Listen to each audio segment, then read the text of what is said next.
Nous sommes venus ici en Angleterre pour faire ce que l'on fait toujours en premier à la création d'un nouveau Gran Turismo. Prendre des images et des renseignements sur les voitures qu'on ne trouve qu'ici.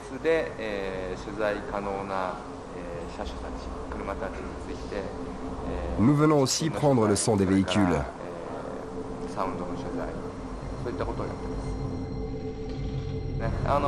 Avant de venir en Angleterre, nous étions tous en Italie, à Milan, et on a visité le musée d'Alfa. Ensuite, nous sommes venus directement ici.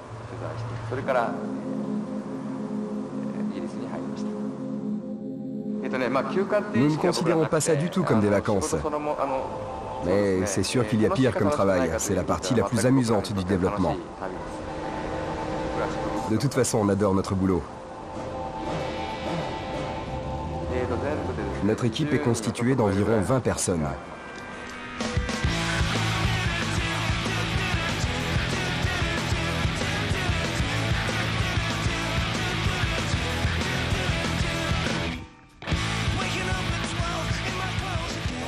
Notre but étant d'examiner les voitures, l'équipe comporte principalement des designers véhicules, ceux qui modélisent les voitures. Il y a aussi quelques personnes en charge des caractéristiques techniques des voitures, mais la majorité sont des designers véhicules. Ah, et puis il y a aussi l'équipe du son. Je m'appelle Moulassé, et pour ce jeu, je m'occupe de l'animation des voitures.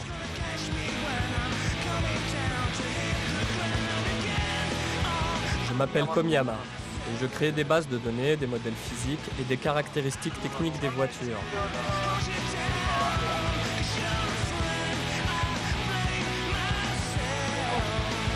Aujourd'hui, je suis là pour aider le designer à prendre des photos de voitures vues de côté, ce qui nous servira pour la modélisation.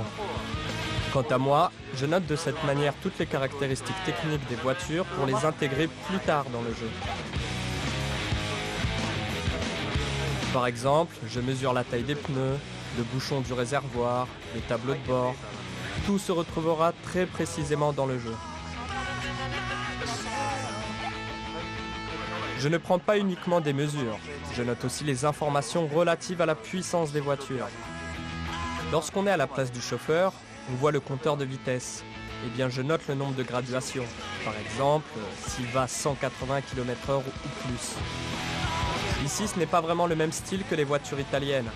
J'ai l'impression que les voitures anglaises sont plus petites en général.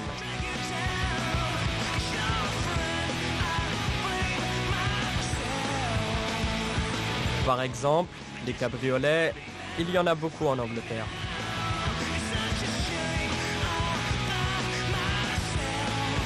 Je m'appelle Tsubasa Inaba. À Polyphonie Digitale, je suis chef de projet international.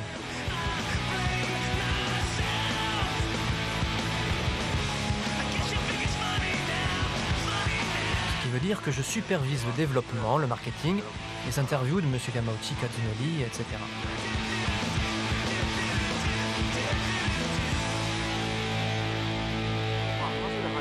Je ne peux pas tout vous révéler, mais je peux par exemple vous dire qu'aujourd'hui, il fait très beau. Et à cause de cela, le décor se reflète sur la robe des véhicules et le soleil fait des reflets gênants pour les photographes. Nous prendrons donc d'autres photos plus tard à l'abri du soleil.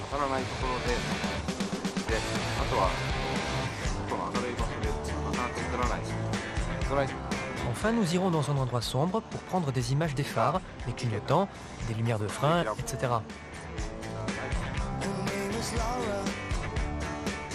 Parmi les voitures qui m'ont plu aujourd'hui, il y avait la Marcos Manchura. Et puis aussi la J'étais ravi de les voir. Ce voyage vous a-t-il aidé pour votre travail? Oui, énormément. Ici sont réunis en un seul endroit beaucoup de voitures rares qu'on ne trouve pas au Japon. C'est une super expérience.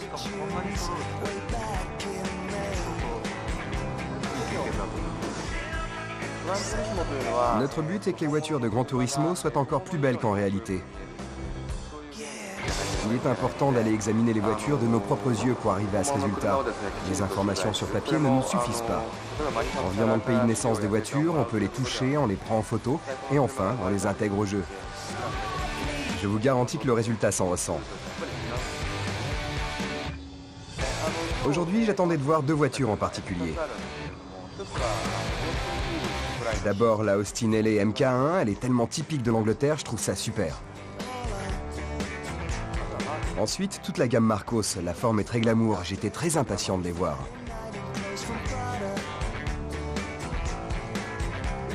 En fait, il y avait déjà des voitures assez anciennes éparpillées dans les autres Gran Turismo. Mais c'est la première fois qu'on pousse le concept jusqu'à intégrer les voitures depuis les premiers modèles jusqu'aux plus récents. À l'époque du premier Gran Turismo, je n'avais pas particulièrement envie de concrétiser cette idée. Depuis, le jeu a été un grand succès au Japon, en Europe et aux USA. Notre travail et la pression sur nos épaules ont augmenté simultanément.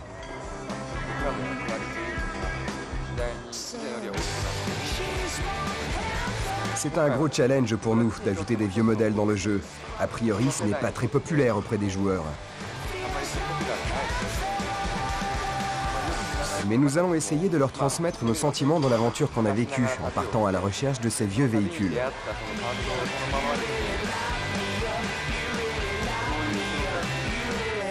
Les photos que nous avons prises vont servir à pas mal de choses, bien sûr.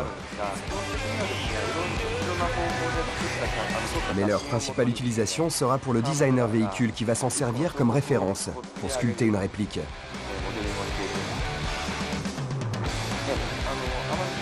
Ce n'est pas la machine qui va fabriquer les voitures, mais bien l'artiste qui sculpte chaque véhicule de sa main.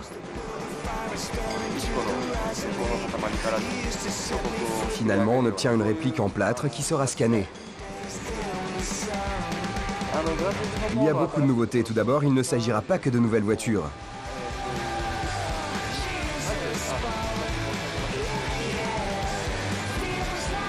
Jusqu'à présent, on a surtout mis l'accent sur les nouveaux modèles, voire des modèles qui n'existent pas encore, comme les concept cars. Cette fois, on va tenter de répondre à la question « Qu'est-ce qu'une voiture ?» On pourra suivre l'évolution de la voiture à travers les âges.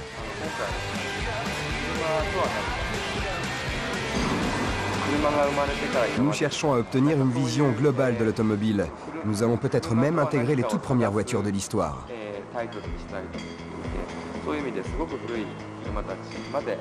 Ça ne veut pas dire pour autant qu'on va augmenter démesurément le nombre de voitures.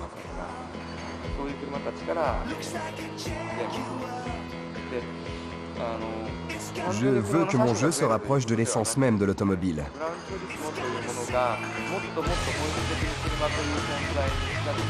Alors, si vous me demandez quelle sera la principale nouveauté de GT4, je vous dirais que c'est ça. Je vous dirais que je voudrais que les joueurs, en jouant à mon jeu, se posent aussi la question « Qu'est-ce que l'automobile ?» Nous avions mis au point un moteur de jeu pour le premier épisode en 1997. Même si nous l'avons amélioré, c'est toujours le même modèle qui a servi aux autres épisodes. Mais cette fois-ci, nous avons abandonné le moteur de jeu que nous utilisions de l'épisode 1 à 3. En fait, nous développions depuis très longtemps un nouveau moteur, mais nous attendions le bon moment pour faire techniquement un gros bond en avant.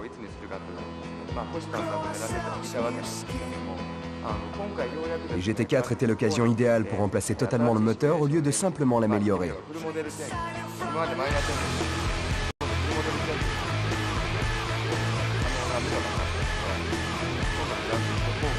Cette fois-ci, on peut dire que tout sera vraiment nouveau. Par exemple, en Formule 1, avant de courir sur un circuit, on fait une simulation très pointue sur ordinateur pour évaluer le chrono.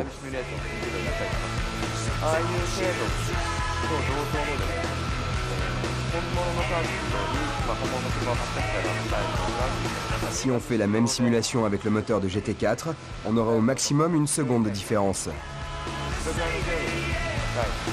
Nous sommes arrivés à ce niveau.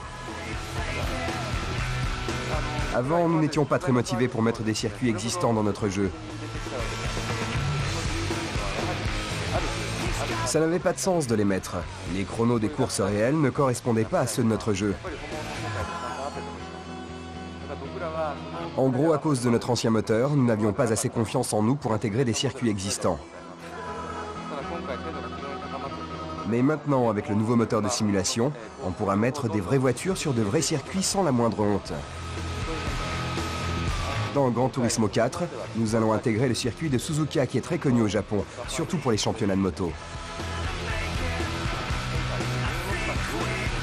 Je pense aussi ajouter un circuit européen, au moins aussi connu que le circuit de Suzuka. Je ne peux pas vous annoncer quelle course je vais mettre car c'est très compliqué au niveau des droits.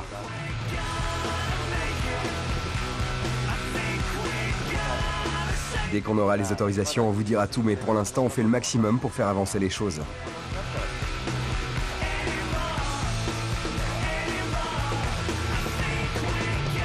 Il y avait déjà dans les Gran Turismo précédents des courses à Rome et Tokyo. Cette fois encore, nous avons créé quelques courses urbaines.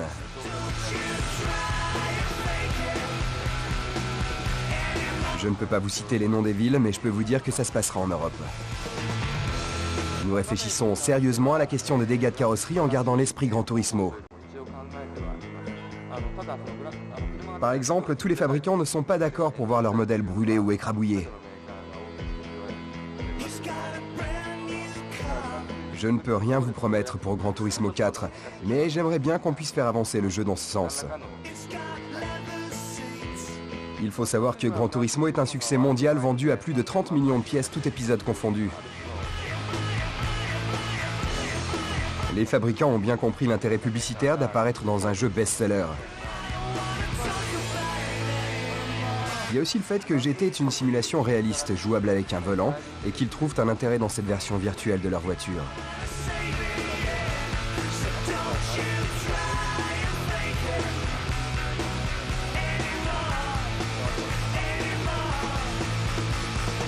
Moi, depuis le premier épisode, j'espérais que mon jeu puisse un jour servir d'outil pour les fabricants.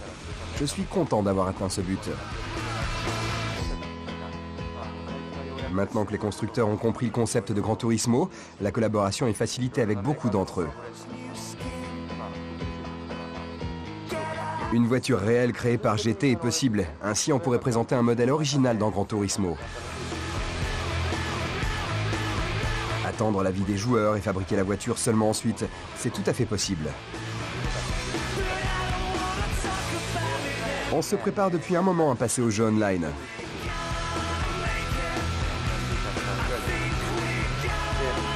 C'est un jeu de course, et le but premier est de réunir des joueurs distants géographiquement pour faire la course ensemble. Mais nous ne voulons pas nous limiter à ça, et nous allons chercher d'autres applications dans l'esprit Gran Turismo.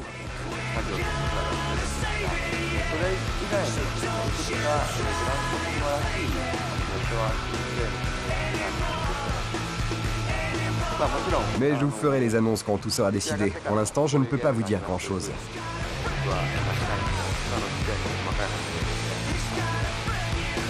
Je jouerai sûrement online juste après la sortie.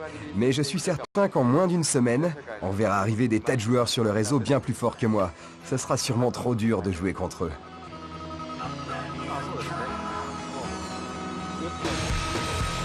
La vie quotidienne d'un développeur. Je ne rentre à la maison que pour dormir. J'ai vu des gens dormir sous les bureaux. Oui, quand je ne peux pas rentrer chez moi, je dors sous un bureau. J'espère que nous aurons fini dans 6 mois. Vous pensez que ce sera un succès? Oui, comptez sur nous.